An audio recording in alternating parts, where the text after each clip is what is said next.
Hello friends, स्वागत है आप सभी का मेरे यूट्यूब चैनल लर्निंग स्टेशन पे। चैनल पे नए हो तो चैनल को सब्सक्राइब ज़रूर करें और बेल आइकन को भी प्रेस करें। आज की इस वीडियो में मैं जिन टॉपिक पे डिस्कस करने जा रहा हूँ वो है instructional learning and assessment objectives और सेकंड है स्टेटिंग ऑब्जेक्टिव्स इन बिहेवियरल टर्म। तो पहले शुरू करते हैं instructional learning and assessment objectives के बारे में। तो सबसे पहले ऑब्जेक्टिव्स क्या होता है? ऑब्जेक्टिव्स होते हैं it is something that individual seeks to achieve. Objective होते हैं उद्देश्य। जो एक इंडिविजुअल है, कोई भी है, जो वो अचीव करना चाहते हैं।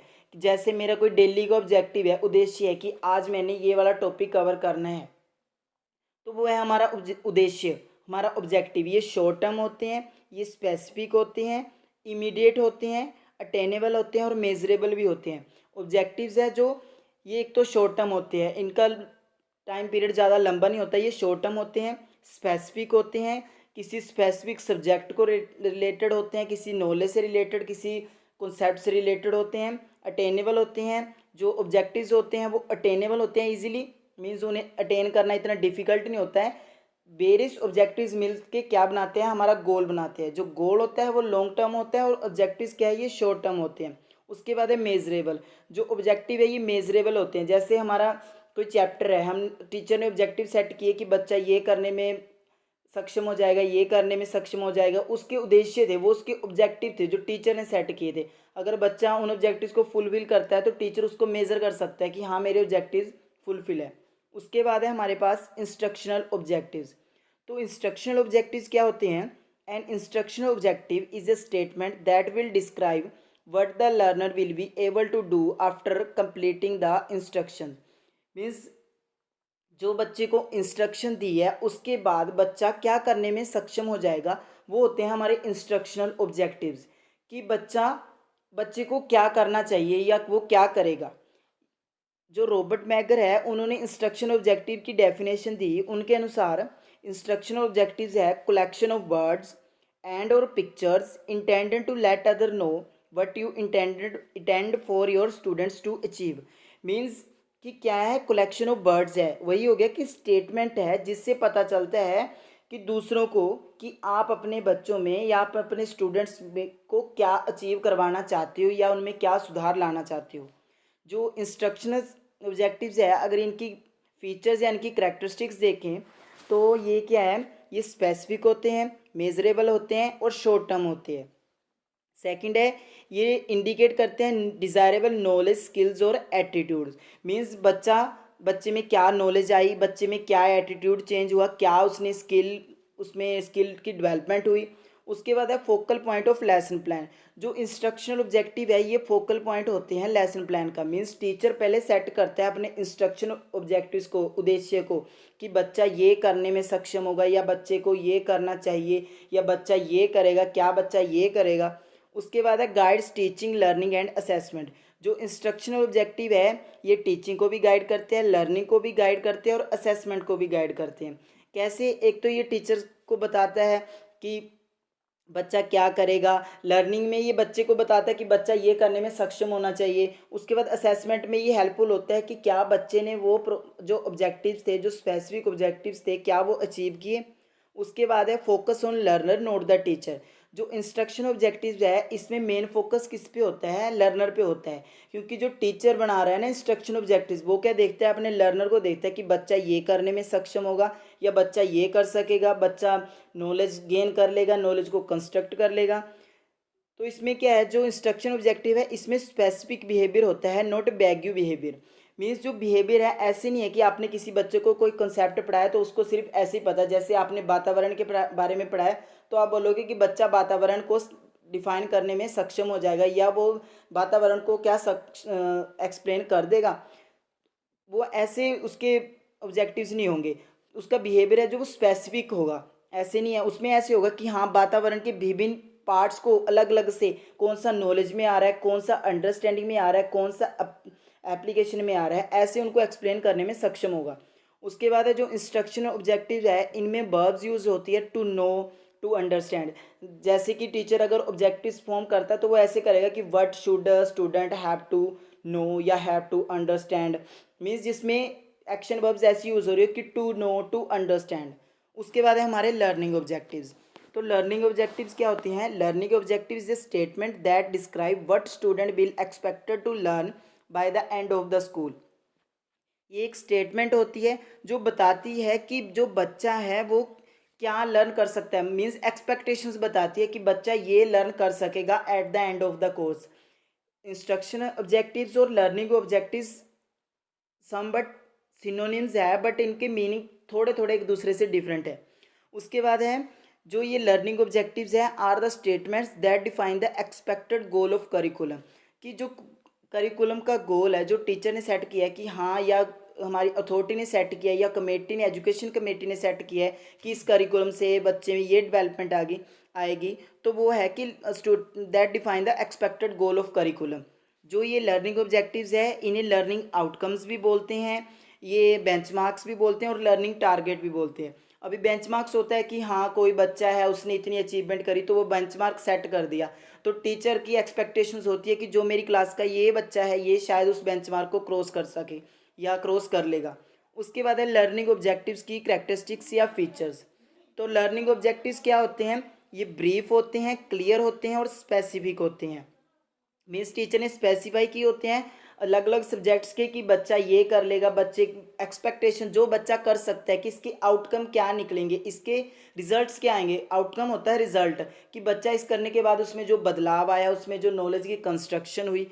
उसके बाद है बेस्ड ऑन 3 एरियाज। जो ये लर्निंग ऑब्जेक्टिव्स है ये 3 एरियाज पर डिपेंड करते हैं, नॉलेज पे, स्किल पे और एटीट्यूड पे। पहला आ गया नॉलेज कंस्ट्रक्शन, जो लर्निंग का एक मेन आउटकम है कि बच्चे में नॉलेज का कंस्ट्रक्शन हुआ, क्या उसने न्यू नॉलेज गेन की। उसके बाद आ गया स्किल्स।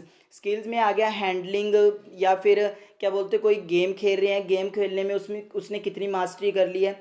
उसके बाद है जो ये लर्निंग ऑब्जेक्टिव्स है ये डिफाइन करते हैं लर्निंग आउटकम्स को, और ये फोकस करते हैं टीचिंग पे। अभी इसमें क्या है, जो टीचर पढ़ा रहा है ना बच्चे को, तो फोकस किया जाता है कि टीचर की टीचिंग कैसी है, जिससे क्या है कि बच्चे की लर्निंग आउटकम्स क्या हो सकते हैं।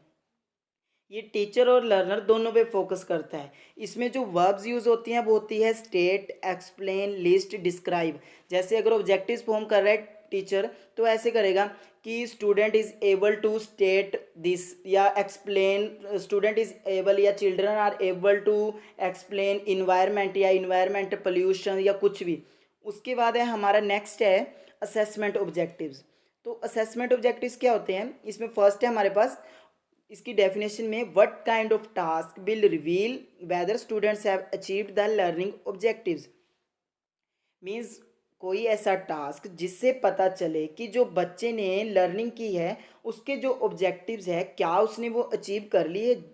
जिस टास्क से हमें पता चले या जिस कोई नॉलेज से उसकी उसके टेस्ट से हमें पता चले तो वो है असेसमेंट ऑब्जेक्टिव्स। तो असेसमेंट क्या है? ये रिवील्स करती है how well students have learn but we want them to learn. जैसे टीचर ने ऑब्जेक्टिव सेट किए थे कि बच्चा ये कर लेगा, बच्चा ये करने में सक्षम होगा, बच्चे को ये करना होगा, बच्चा ये करेगा, तो क्या उसने वो ऑब्जेक्टिव्स को अचीव कर लिया है, या जो हम चाहते थे कि वो लर्न करे क्या उसने लर्न कर लिया है। अभी असेसमेंट क्या है? असेसमेंट होता है बच्चे को असेस करते हैं, उसकी नॉलेज चेक करते हैं कि बच्चा कहाँ पे स्टैंड कर रहा है, उसको क्या उसने नॉलेज गेन की है, क्या जो उसने लर्निंग की उसने कॉन्सेप्ट गेन किया, क्या उससे उसमें कुछ बदलाव आया। उसके बाद है जो असेसमेंट ऑब्जेक्टिव्स है ये defined as a being able to demonstrate knowledge and understanding.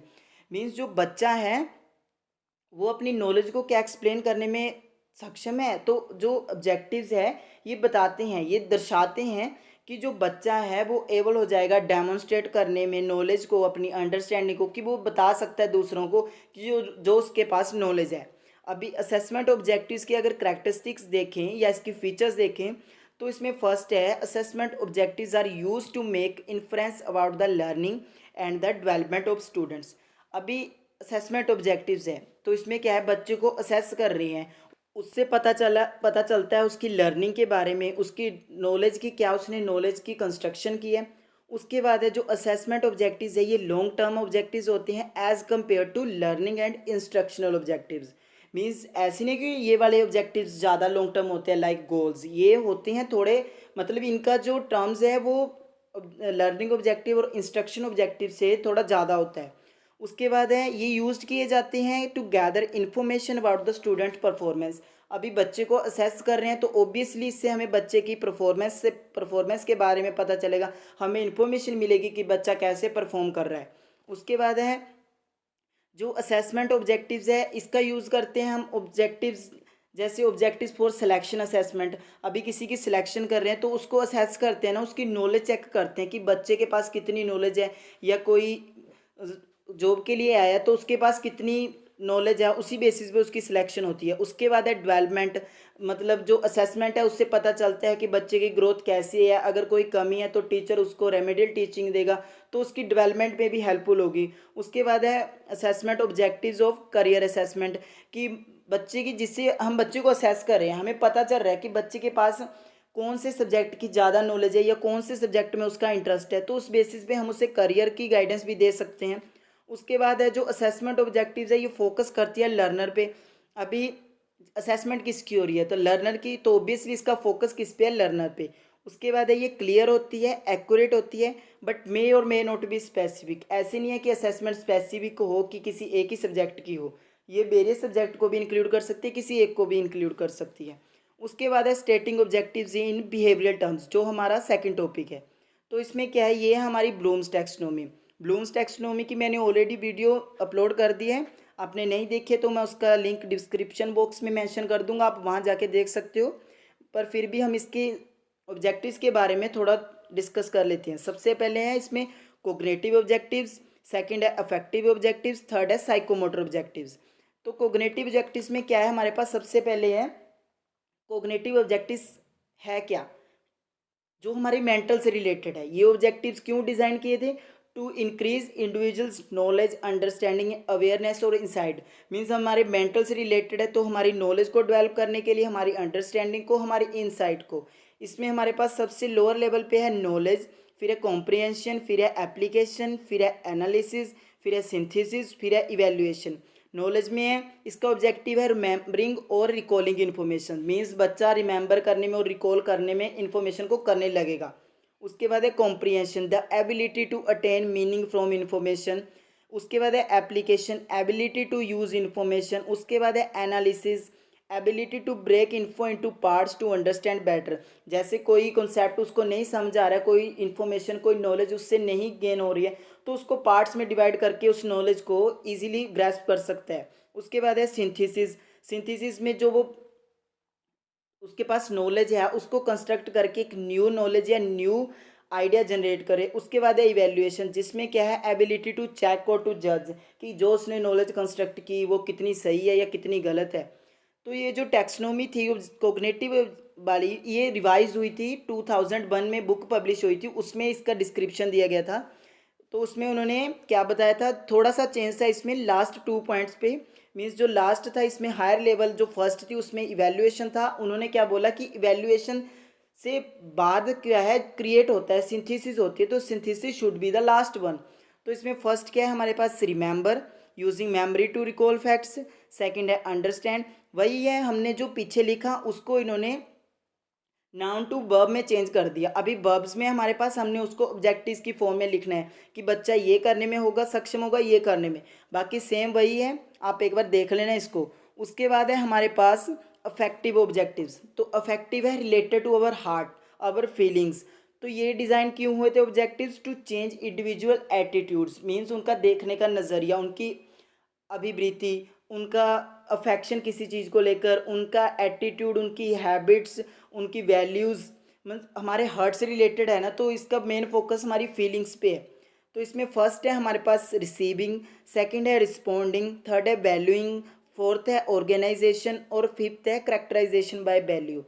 तो फर्स्ट रिसीविंग में क्या है कि बच्चा क्या है नॉलेज को अटेंड करना सीख लेगा अपने इन्वायरमेंट से, कि इन्वायरमेंट से अगर कोई वो नॉलेज को गेन कर रहा है तो वो हो जाएगी रिसीविंग। सेकंड है रिस्पोंडिंग, अब अगर कोई वो नॉलेज गेन कर रहा है तो उसको कुछ रिस्पोंड करेगा ना। जैसे हमें कोई नॉलेज मिली, टीचर ने हमें कुछ समझाया, कॉन्सेप्ट समझाया, हमें कुछ नहीं समझा रहा तो हम रिस्पोंड कर रहे हैं, या हमें समझ आया तब भी हम रिस्पोंड कर रहे हैं, फिर चाहे वो नोडिंग हेड्स या हम रेज या हैंड्स करके पूछ रहे हैं या बता रहे हैं। उसके बाद है वैल्यूइंग, वैल्यूइंग में क्या है कि उस चीज़ को मूल्य देना, उस चीज़ को महत्व देना, उसको क्या है शोइंग कमिटमेंट कि हाँ ये टॉपिक या ये नॉलेज कितनी इंपॉर्टेंट है, उस चीज़ को प्रायोरिटाइज करना। उसके बाद आ गई ऑर्गेनाइजेशन। ऑर्गेनाइजेशन में आ जाता है कि कैसे वो ऑर्गेनाइज कर रहा है जो उसने गेन किया। अभी हमारी फीलिंग से रिलेटेड, हमारे हार्ट से रिलेटेड है, तो हम उसी बेसिस पे उस चीज़ को ऑर्गेनाइज करते हैं कि कौन हमें ज़्यादा अच्छी लग रही है, उसके काम उससे कम, ऐसे वैल्यू के बाद आ रहा है ना, तो वैल्यू के बाद हम उससे ऑर्गेनाइज करते हैं। लास्ट में है करेक्टराइजेशन बाय वैल्यू। इसमें क्या है, हम उसको वैल्यू करते हैं, वैल्यू के आधार पर हमारी हैबिट फॉर्मेशन हो जाती है कि हम उस चीज़ को महत्व देना लग जाते हैं ऑटोमेटिकली। लास्ट है हमारी साइकोमोटर ऑब्जेक्टिव्स। जो साइकोमोटर ऑब्जेक्टिव्स हैं इस डोमेन में, ये डिज़ाइन ऑब्जेक्टिव डिज़ाइन क्यों हुए थे, टू बिल्ड फिजिकल स्किल्स, कि बच्चे की जो फिजिकल एक्टिविटी है, स्किल्स हैं, उसमें वो क्या है एफिशिएंट या इफ़ेक्टिव हो जाए, कि वो उन चीज़ों को करने में सक्षम हो।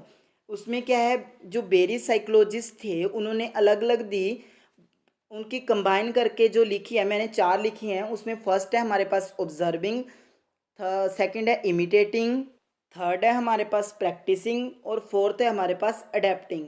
तो फर्स्ट क्या है ऑब्जर्विंग, मीन्स जो बच्चे की active mental attending of a physical event. अभी क्या है, हम अगर कोई हमारा रोल मॉडल है या कोई क्रिकेटर है, हम उसे देख रहे हैं तो हम ऑब्जर्व करते हैं कि कैसे वो बैट को पकड़ रहा है, या कोई किसी स्पोर्ट्स में है तो हम देखते हैं कि वो कैसे मूव करता है, उसकी एक्टिविटी कैसी है, वो कैसे हाथ हिला रहा है जब वो स्पेसिफिक एक्टिविटी को कर रहा है। तो वो है सबसे फर्स्ट लोअर लेवल पे है ऑब्जर्विंग। उसके बाद है इमिटेटिंग।